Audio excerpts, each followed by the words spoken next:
Amigos, ya pueden escucharnos en Spotify como Inframundo Relatos, donde encontrarán un sinfín de aterradoras historias para su deleite, ya sea mientras viajan en coche o mientras hacen sus tareas o quehaceres del día a día.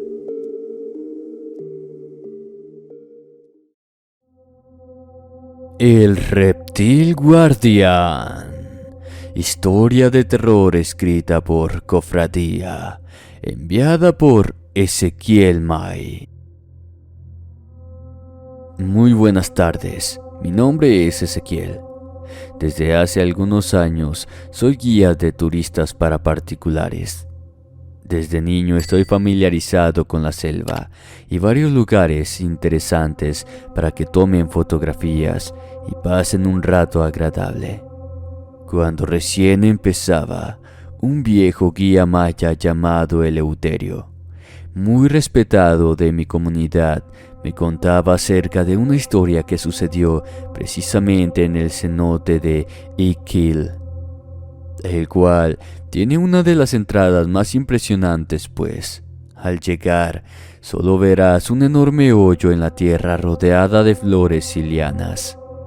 Pero al adentrarse, al fondo observarás a las personas nadando en unas aguas oscuras, mientras unas escaleras de piedra descienden hasta un muelle. A 4 kilómetros está el cenote sagrado que, se dice, se conecta con la pirámide de Kukulcán. Dice el viejo Eleuterio que, hace algunos años, cuando el turismo aún frecuentaba venir con toda normalidad a nuestras tierras, hubo una expedición de fotografía que pedían a los guardias ir a una región la cual no nos está permitido entrar. Esto por las costumbres de las personas. Es un lugar sagrado y a quien nadie debe adentrarse sin el debido ritual de permiso y respeto. Cosa que un ambicioso guía llamado Pedro, de quien nos cuenta el anciano, poco le importaba. Simple y sencillamente quería dinero fácil. Los jóvenes extranjeros venían de Estados Unidos o Canadá para realizar tomas para un documental. Pero como bien dijo el viejo, la zona que querían fotografiar no estaba abierta al público. De hecho, ni siquiera las personas de aquí tenían permitido adentrarse hasta el lugar. Solamente los chamanes en algunas épocas del año se animaban a entrar, pues se decía que era la casa de un dios viviente, al cual no le gustaban los extraños. El caso es que después de mucho insistir, los turistas se encontraron con Pedro. Después de que el viejo Eleuterio les dijera que esa zona no era para turismo y que no podían ir. Pero el otro indígena llegó a un acuerdo por una fuerte cantidad de dinero con tal de llegar al citado lugar. Los turistas pensaban que si estaba prohibido era algo importante e impresionante que no querían que se viera. Y esas imágenes les traerían mucha fama y fortuna y darlas a conocer como primicia del mundo. Pero en realidad no eran conscientes del terror que encontrarían allí. Se dice que al adentrarse en la selva, en lo más profundo, existe un lugar prohibido, un santuario que tiene su propio cenote sagrado. Dicho lugar se cuenta que fue borrado de los mapas para evitar que los mortales profanaran el sacrosanto recinto, donde hace miles de años la civilización maya era floreciente adoradora a dioses zoonformes que eran a la vez guardianes y protectores, como los dioses mayores Kukulcán y Xibalba, el cual era el dios del inframundo y el mismo inframundo en sí. Supuestamente al irse los mayas, los dioses pidieron estrictamente que nadie que no perteneciera a la raza podía pisar esas tierras. Por ello prohibieron revelar la ubicación del Sanctam Sanctorum, donde se dice que aún hasta hoy vive su feroz y poderoso guardián. El caso es que ese necio de Pedro, movido por la codicia, pensaba en que si encontraban reliquias, podría venderlas para sacar más dinero todavía. A pesar de las advertencias, partieron esa mañana sin que nadie de la población se diera cuenta. Cuando quisieron buscarlos ya era demasiado tarde. Las personas junto con Pedro hacía horas que se habían marchado. Lo que sucedió a continuación fue revelado por los rastreadores, quienes realizaron la búsqueda a fin de devolver a los extranjeros hacia la aldea, para que estuvieran seguros. La leyenda era clara: nadie que no fuera de raíz maya podía pisar ese lugar, y eso Pedro no le dijo a sus clientes. Simplemente lo llevó al lugar sin reparar en las consecuencias. Designaron a un grupo de los guías más experimentados a modo de que siguieran el rastro que seguramente Pedro y los extranjeros fueron dejando a lo largo de su recorrido, el cual era bastante largo. Algo así como unos 15 kilómetros, adentrándose en el espeso follaje de la zona profunda de la selva. Partieron siguiendo cuidadosamente las huellas y señales que iban encontrando y que identificaron como hechas por el grupo de excursionistas. No era difícil para ellos, debido a que fueron encontrando vestigios de chicle, crema para mosquitos, rastros de desodorante y cosas por el estilo que naturalmente no existen dentro de la selva.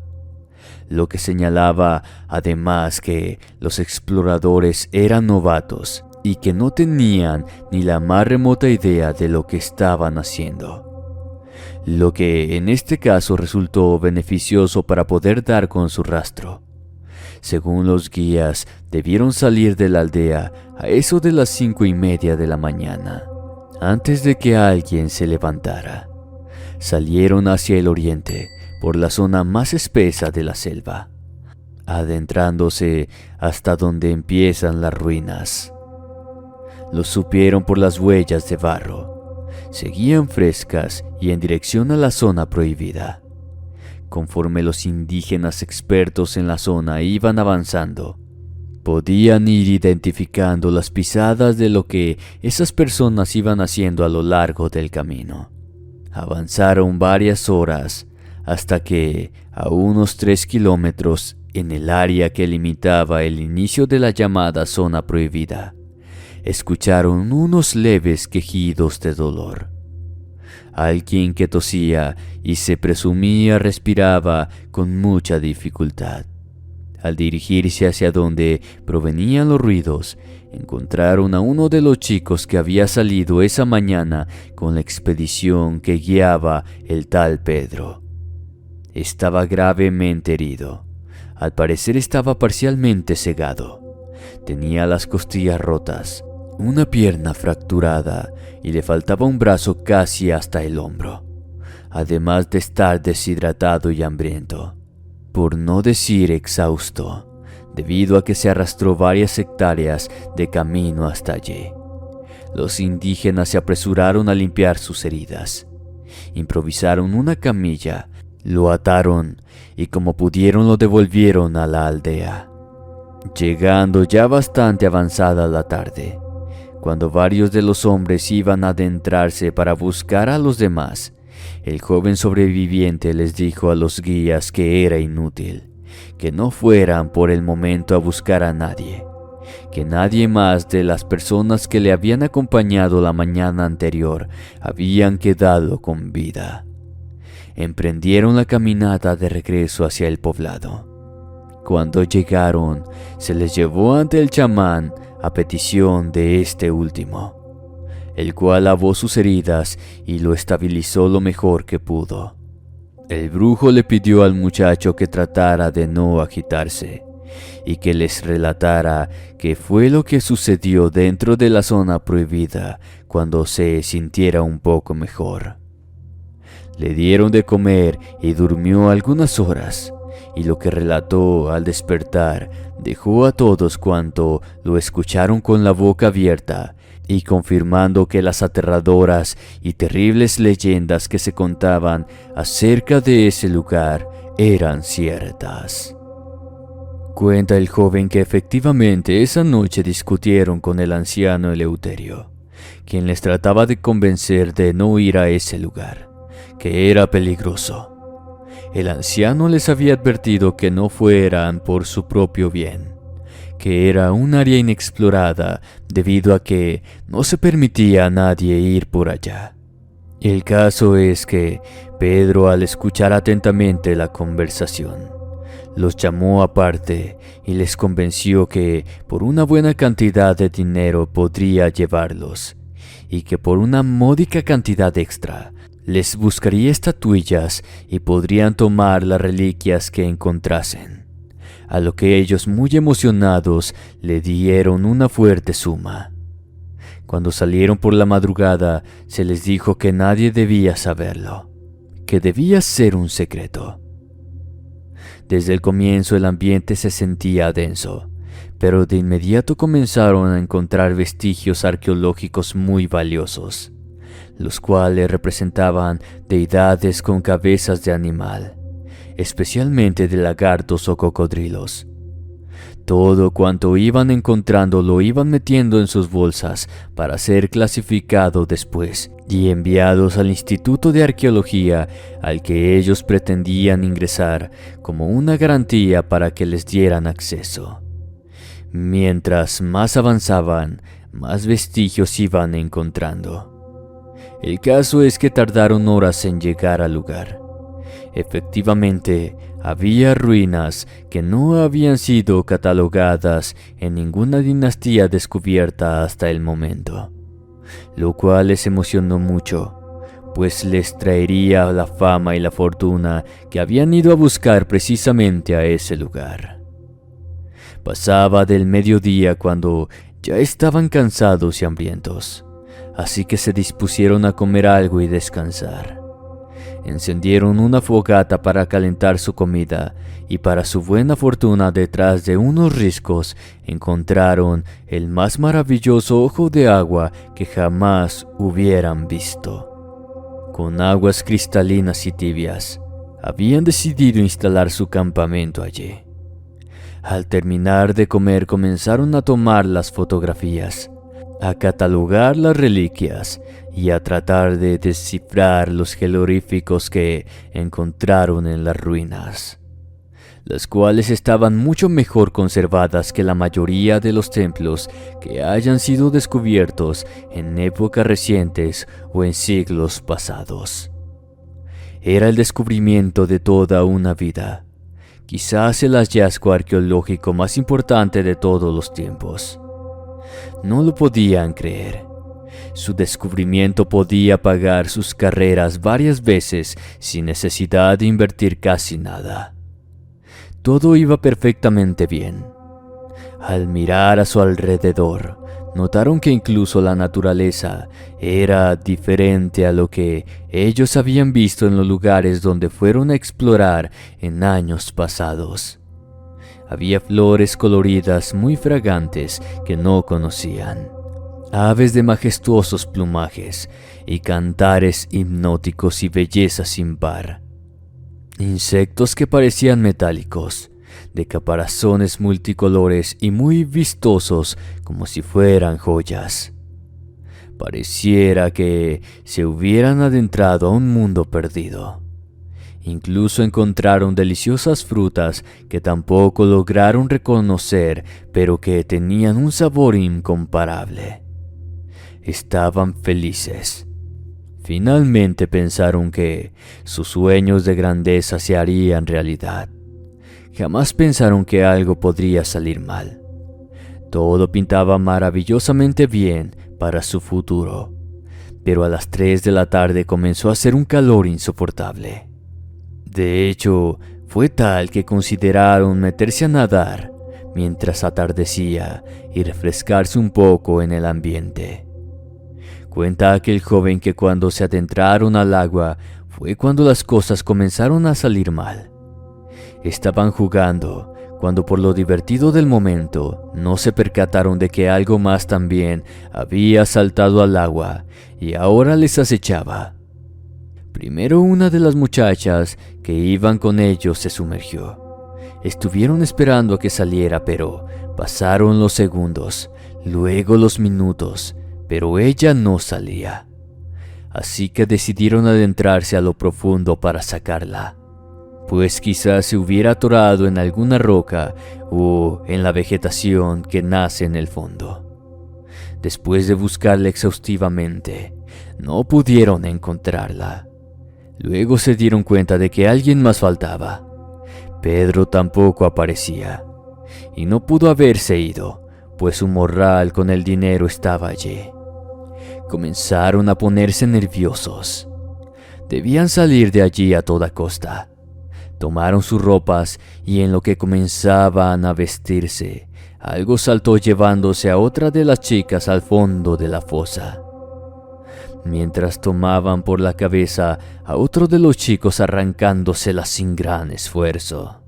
Casi al vuelo, mientras retornaba a las aguas del estanque. Ahora sí pudieron ver cómo bullía la sangre que se mezclaba con la cristalina claridad del agua. Comenzaron a correr a la salida, cuando esa cosa les tapó el paso. Mientras tosía profundamente debido a la gravedad de sus heridas, el joven trataba de tomar aire para continuar su historia. No pudimos verlo bien de inicio. Era enorme, recio, como un cocodrilo, pero andaba en dos patas. Tenía una enorme cola gruesa como un tronco, la cual movía como una especie de látigo, y con la que aplastó a otro de los chicos con suma facilidad, y a él lo lanzó varios metros hacia afuera. Mientras los otros tres trataban de hacerle frente, el joven sobreviviente intentó empalarlo con una de las jabalinas con las que aseguraban las tiendas, aprovechando el golpe de adrenalina por el cual no se había percatado que tenía las costillas rotas y una pierna fracturada. Como pudo se abalanzó contra la bestia, pero esa cosa a gran velocidad lo tomó por el brazo con un enorme hocico y se lo arrancó de un solo tajo. Se lo tragó con todo y lanza improvisada. No pudo más, y a pesar del inmenso dolor, se alejó como pudo. Arrastrándose se dirigió a la salida de la zona llamada prohibida, mientras esa cosa hacía pedazos y devoraba a sus amigos uno a uno. Por alguna extraña razón, aquel monstruoso animal no lo siguió. Se quedó atrás y simplemente lo dejó irse para advertir al mundo que no entrara nuevamente a ese lugar. Se quedó quieto por un momento, pero reanudó su dificultosa huida cuando escuchó un aterrador rugido detrás de él. El caso es que perdieron todo cuanto habían hallado, tanto evidencias, pruebas, vestigios, reliquias y algunos sus propias vidas. Riendo a carcajadas debido al shock, simplemente agradecía estar vivo, pero lamentablemente no sería por mucho tiempo, pues debido a la gran pérdida de sangre y las malas e insalubres condiciones con las que se encontraba, el joven no resistió y murió debido a la fuerte fiebre, la gravedad de sus heridas y la falta de atención médica, después de agonizar y delirar acerca del enorme lagarto que les había atacado. Con las debidas reservas de usos y costumbres indígenas, algunas autoridades fueron para realizar la recuperación de los restos de los turistas. Poco o casi nada fue lo que pudieron encontrar. Restos humanos no había. Solamente un dedo aquí, un pie allá, algunas prendas, pero nada más. Los aparatos electrónicos estaban aplastados. Las computadoras, celulares, cámaras estaban aplastadas e imposible de recuperar. por lo que lamentablemente las supuestas evidencias acerca de la existencia de ese mítico lugar, y más aún de la o las bestias que custodian ese recinto sagrado, se perdieron para siempre. Esto si es que alguna vez existieron. Rasgaron las tiendas dejándolas hechas trizas, como si algo tremendamente grande, pesado, hubiera destruido todo aquello a propósito. No había mochilas a la vista. Curiosamente todas llevaban las supuestas estatuillas o figurines que los jóvenes habían recolectado camino al lugar. No se encontró ni una sola reliquia de las que mencionara el fallecido. Tampoco había rastros de las señales que habían puesto para guiarlos de vuelta al camino. La brecha que supuestamente había hecho Pedro para hacerse paso entre la hierba no se encontraba donde se suponía la hicieron. Había quizás una manipulación de la escena del crimen. Quizás un encubrimiento por las autoridades. Quizás a modo de que no se perdieran más vidas. Los mismos indígenas ocultaron la ruta precisa hacia ese lugar. El caso es que llegaron autoridades del país de los extranjeros para reclamar las cosas que hubieran encontrado. Cuando vieron lo poco que había quedado, simplemente no lo podían creer.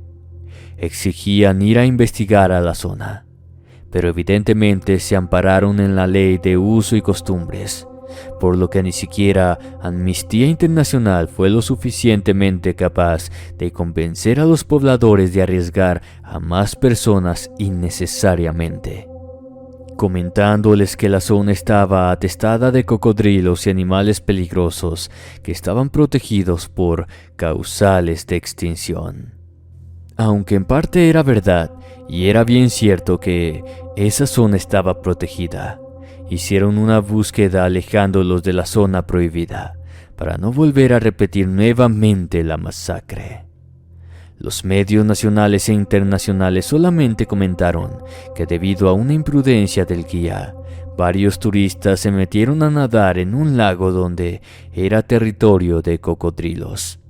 Posteriormente a ello, no hubo averiguaciones ni visitas de ninguna clase. A petición de los pobladores y autoridades locales, se colocaron letreros de advertencia de no permitir que los turistas salieran solos a la selva. Medidas que de una u otra forma sirvieron para alejar ojos y oídos curiosos de la zona que actualmente se supone no existe. Muchas son las teorías acerca de lo que realmente pasó en ese lugar misterioso. Las versiones oficiales son que efectivamente estas personas se adentraron en un territorio de cocodrilos y fueron devorados debido a su intrusión. Otras de ellas es que quizás se perdieron en la selva y ya no pudieron salir, quedando atrapados en algunos de muchos de los profundos hoyos que hay al interior, en lo más espeso y profundo de la jungla. Pero por otro lado, los indígenas también tienen sus propias versiones. Algunos dicen que Pedro los asesinó para quedarse con todas sus cosas de valor, pero no cuadra, pues efectivamente encontraron parte del dinero, por lo que esa teoría no tiene fundamentos. Otros dicen que efectivamente los muchachos molestaron a los dioses al profanar suelo sagrado, y por ello fueron castigados. Lo que contó el joven por poco tiempo que sobrevivió, hablando de un ser bípedo, reptiloide, carnívoro y muy peligroso del cual nadie sabía. El caso es que la desaparición de esos turistas cambia y varía dependiendo de quién cuenta la historia. Lo que sí es seguro es que existen lugares que aún no han sido explorados. Lugares de leyenda que se siguen descubriendo con el paso de las eras. Lugares que se han ganado la fama de misteriosos y malditos. Pero especialmente son los terrenos prohibidos los que ocultan aún más misterios. Como la criatura que devoró a esas personas sin dejar casi restos. pues ese ser es sin lugar a dudas un depredador apex, que no tuvo la necesidad de ocultarse para dar cuenta fácilmente de más de 8 personas sin problema, atacarlos y devorarlos y darse el lujo de dejar escapar a uno. Aunque las cosas no cuadran del todo, no cabe la menor duda de que la historia es verdaderamente aterradora. Después de todo, las leyendas mayas, aztecas y demás etnias que vivieron en el antiguo territorio mexicano están llenas de seres aterradores e intimidantes que eran los soberanos, los reyes y dioses de los hombres de aquel entonces. Muchas son las cosas que se dicen acerca de los encuentros con seres de apariciones reptilianas, algunos más aterradores e impresionantes que otros, algunas otras simple y sencillamente descabelladas e inverosímiles. Pero este caso en particular nos lleva a especular acerca de las divinidades de la antigüedad, aquellos seres que los ancestros decían que provenían de las estrellas, que fueron ellos los que enseñaron al hombre acerca de la ciencia, la agricultura, la astronomía, el pastoreo y la guerra, a quienes ellos llamaban sus dioses y que siguen presentes en relatos no solamente en México o América Latina, sino alrededor de todo el mundo, donde se han contado relatos acerca de los encuentros con estos seres parecidos a grandes lagartos que hacen frente a los militares, policías o simples pobladores para defender sus territorios, que son sumamente hostiles y no les gusta la presencia de extraños. El caso es que esas extrañas desapariciones sin dejar rastro, tanto en lo referente a este relato como a muchos otros en territorios distintos, nos hace pensar que efectivamente entre nosotros viven esa clase de seres que solamente nos miran como ganado, como alimento. Somos orgullosos y tontos al pensar que realmente somos los depredadores supremos de la cadena alimenticia, sin darnos cuenta que para otros seres más avanzados y evolutivamente más adaptados, simplemente somos parte del menú. Se cuentan muchas cosas en estas tierras, algunas tan grandiosas o tan aterradoras como para creerlas, y simplemente pasan de boca en boca convirtiéndose en leyendas. Realmente hay una zona en lo profundo de la selva maya, la cual se dice que no está explorada y en la que habitan seres que no pertenecen a este mundo. Muchas gracias por recibir mi historia. Buenas noches. No olvides suscribirte a nuestro nuevo canal, Historias de Horror, donde encontrarás relatos bastante perturbadores e interesantes. Si el video te gustó, recuerda dejar tu like y compartir con todos tus amigos. Me ayudarías bastante a seguir creando contenido de este tipo. Muchas gracias.